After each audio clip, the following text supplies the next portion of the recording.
Bonjour à tous, merci à vous d'être là pour cette nouvelle vidéo. Aujourd'hui, j'avais envie de vous faire une vidéo à thème. Je vous ai déjà proposé le polar nordique, les cozy mystery et le domestique noir.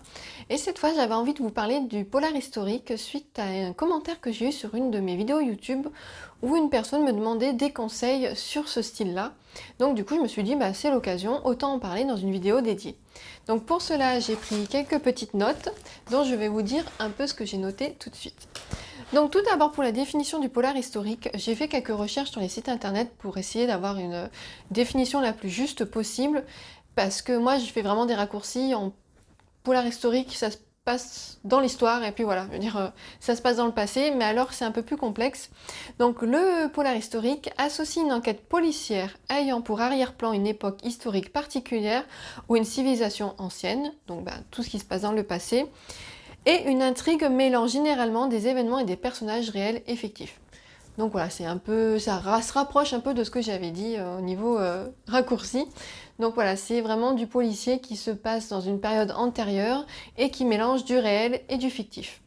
C'est apparu en Chine au XVIIIe siècle avec notamment les enquêtes du juge Ti qui ont été reprises par un auteur au milieu du XXe qui s'appelle Robert Van Gulik.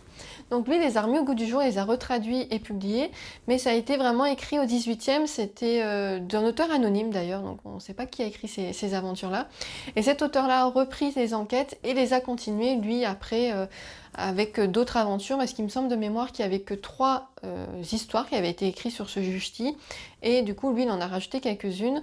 C'est vrai que c'est des livres qui me sont assez demandés en librairie, donc pas régulièrement, mais de temps en temps, et qui sont vraiment estampillés base du polar historique.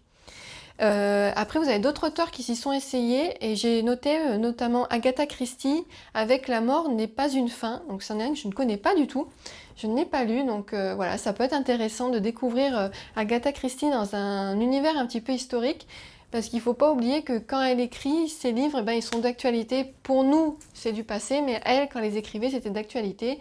Donc voilà, c'est intéressant de voir qu'elle a pu faire des histoires avec le passé. C'est un style qui s'est développé dans les années 80, qui a eu un grand boom au début des années 2000 avec notamment Dan Brown, parce que c'est vrai que l'action se passe de nos jours avec par exemple Angers Démon et Da Vinci Code, mais les enquêtes sont liées un peu au passé avec des notions historiques. Donc c'est vrai que moi j'ai tendance à le ranger aussi dans tout ce qui est polar historique. Je trouve qu'il a vraiment remis en avant ce thème-là, qu'il l'a remis sur le devant de la scène. Après, vous avez d'autres auteurs qui ont sauté dans la brèche, mais aussi parce que ça leur plaît. Et des recherches que j'ai fait, le grand classique du polar historique, c'est le livre d'Umberto Eco, Le nom de la rose. C'est un livre que je n'ai pas lu, mais j'avais vu le film au collège. Alors, je me rappelle pas du tout.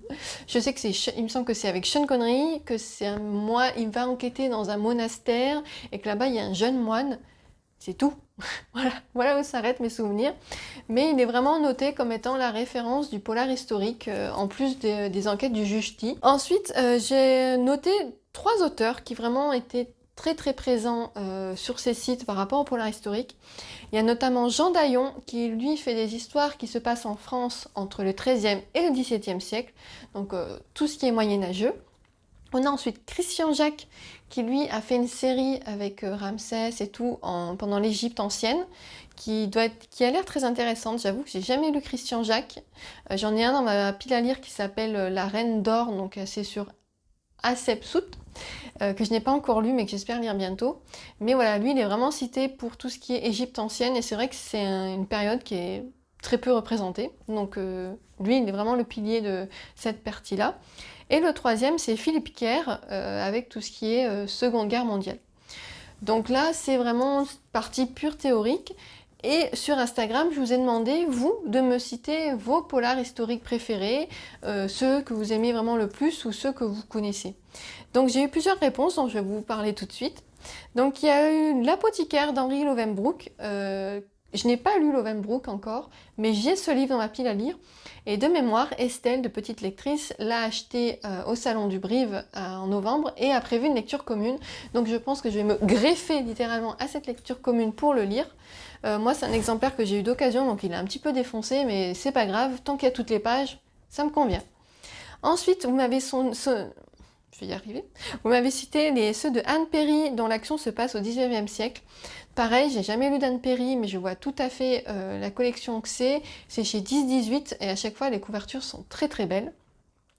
On m'a aussi cité Dos Santos, donc qui, oui, lui aussi, pour moi, à mettre dans le même panier, on va dire, que Dan Brown, parce que c'est des enquêtes historiques scientifiques, avec notamment la formule de Dieu, l'ultime secret du Christ, et il a fait avec un petit peu plus aussi moderne, avec,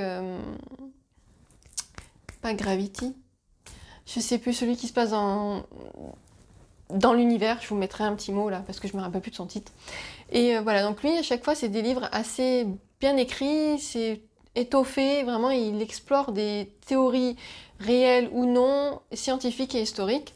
Après, vous m'avez cité la Cité de Feu de Kate Moss, qui se passe à Carcassonne au Moyen-Âge. J'ai envie de lire ce livre depuis que je suis allée à Carcassonne au mois d'août avec ma sœur. Et je ne l'ai pas acheté encore, mais ça ne saurait tarder. Oui, je sais, chérie, si tu regardes cette vidéo, n'écoute pas ce que je viens de dire. Ensuite, on m'a cité Le Loup des Cordeliers d'Henri Lovenbroek encore. Pareil, j'ai entendu énormément de bien de ce livre. Je l'avais offert à ma grand-mère qui m'a demandé expressément la suite tout de suite parce que ça s'arrêtait sur un sacré cliffhanger. Pour l'instant, c'est une trilogie, il y en a 3 qui sont sortis. Et j'avoue qu'en plus, en pocket, ils sont quand même vachement canons et...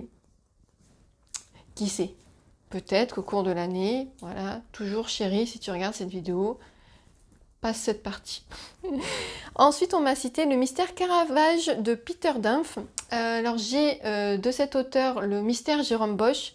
La particularité de cet auteur, c'est qu'il écrit, lui, du côté historique artistique.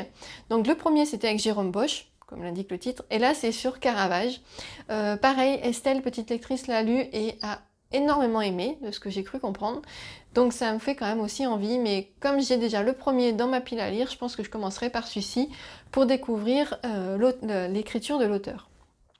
Ensuite, on m'avait cité du coup Le Nom de la Rose d'Umberto Eco, que bah voilà, je vous ai déjà parlé. On m'a cité aussi Le Violoniste de Mechtil Borman, excusez-moi si je l'ai mal prononcé. Je ne connais pas ce titre, mais voilà, la personne qui me l'a conseillé m'a dit que c'était vraiment très très bien. Ensuite, Le Mystère Jérôme Bosch, donc celui dont je viens de vous parler.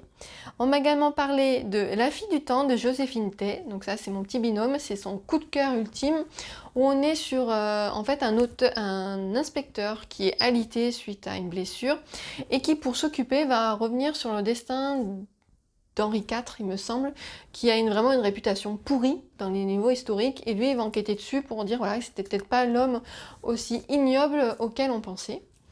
Ensuite, on m'a noté Les enquêtes de Nicolas Leflot de Jean-François Parot. Pareil, ça j'ai jamais lu. Je sais que c'est édité aux éditions 10-18 également, mais c'est pas un auteur que je connais. Et il est vrai que parmi les livres que je viens de vous présenter, dont vous m'avez soumis les titres par Instagram, je n'en ai pour l'instant lu aucun, mais j'en ai 2 dans ma pile à lire. J'ai Le Mystère Jérôme Bosch de Peter Dunphy et La Formule de Dieu de Dos Santos. Je vous avoue que Le Mystère Jérôme Bosch m'intéresse plus que l'autre parce que ça va parler un peu d'art et c'est vrai que c'est quelque chose qui m'intéresse beaucoup. Je me dis au niveau historique ça peut être très intéressant. Après c'est vrai que c'est pas trop le style de livre que je lis. Je lis un petit peu de romans historiques on va dire, avec par exemple Kate Morton que j'ai beaucoup aimé, La Scène des souvenirs que j'ai lu il y a quelques mois. J'ai L'Enfant du lac dans ma bibliothèque, donc lui je pense vraiment le lire prochainement. Mais c'est vrai que le polar historique, ça m'intéresse un peu moins. Je suis plutôt attirée par des périodes qui sont un peu moins connues, un peu moins utilisées en littérature, comme Le Loup des Cordeliers par exemple, qui se passe pendant la Révolution française, et c'est une période au niveau polar qui a été très peu, je trouve, utilisée. Et également La Cité de Feu de Kate Moss, parce que ça se passe à Carcassonne au Moyen-Âge dans une ambiance librairie. Il y a une librairie qui est dans le thème. Et Estelle en a tellement bien parlé que voilà, celui-là, je sais que je le tenterai prochainement.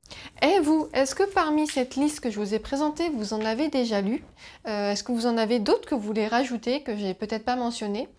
Sur ce, je vous remercie d'avoir regardé cette vidéo et je vous dis à très bientôt!